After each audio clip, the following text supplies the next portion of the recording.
Hi friends, welcome back our channel. మీలో ఎంతమందికి cabbage fry అంటే ఇష్టమో చెప్పండి.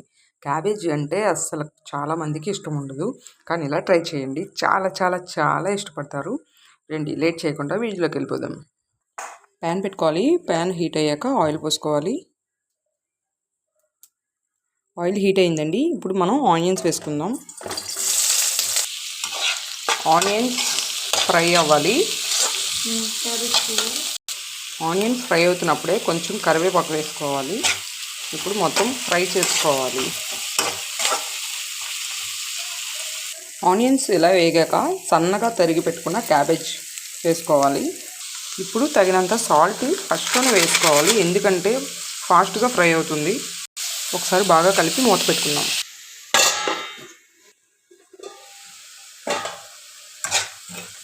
ఇలా ఫ్రై అయింది కదా.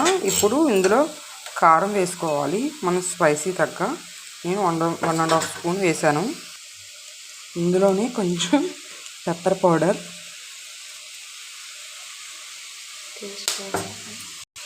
ఇందులో నెక్స్ట్ మనం ఇంట్లోనే ప్రిపేర్ చేసుకున్న మసాలా 1/2 టీ స్పూన్. ఇప్పుడు బాగా కలుపుకోవాలండి. ఇప్పుడు మనం ఎగ్స్ చెదగొట్టుకొని వేసేయాలండి. నేను మొత్తం 3 ఎగ్స్ వేస్తున్నాను. మనం ఎగ్ వేసాక కాసేపు కలపకూడదండి, అలా వదిలేయాలి. ఒక 5 మినిట్స్ తర్వాత కలుపుకుందాం. ఇలా వస్తుంది ముక్కలు ముక్కలుగాను. చాలా బాగుంటుందండి టేస్ట్. మీరు కూడా ట్రై చేసి కామెంట్ చేయడం మాత్రం మర్చిపోకండి. క్యాబేజ్ అంటే ఇష్టం లేని వాళ్ళకి కూడా ఇలా ఎగ్ వేస్ట్ చేయండి, చాలా ఇష్టంగా తింటారు. నేను ఇందులో పచ్చిమిరపకాయలు వేయలేదు, మా పిల్లలు పచ్చిమిరపకాయలు వేస్తే తినరు అనేసి. మీరు కావాలంటే వేసుకోండి. ఇలా ఒక 5 మినిట్స్ వేపాక కొత్తిమీరతో గార్నిష్ చేసుకుంటే రెడీ అయిపోతుందండి. నా దగ్గర అది లేదు, అందువల్ల నేను స్కిప్ చేశాను.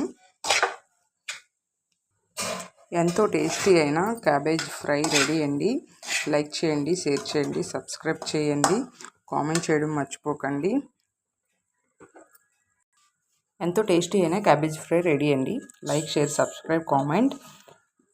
ట్రై చేసి ఖచ్చితంగా కామెంట్ చేయండి. టేస్ట్ మాత్రం చాలా చాలా చాలా బాగుంటుంది. ఒకసారి ట్రై చేయండి. ప్లీజ్ సపోర్ట్ చేయండి నా ఛానల్ని. Bye friends.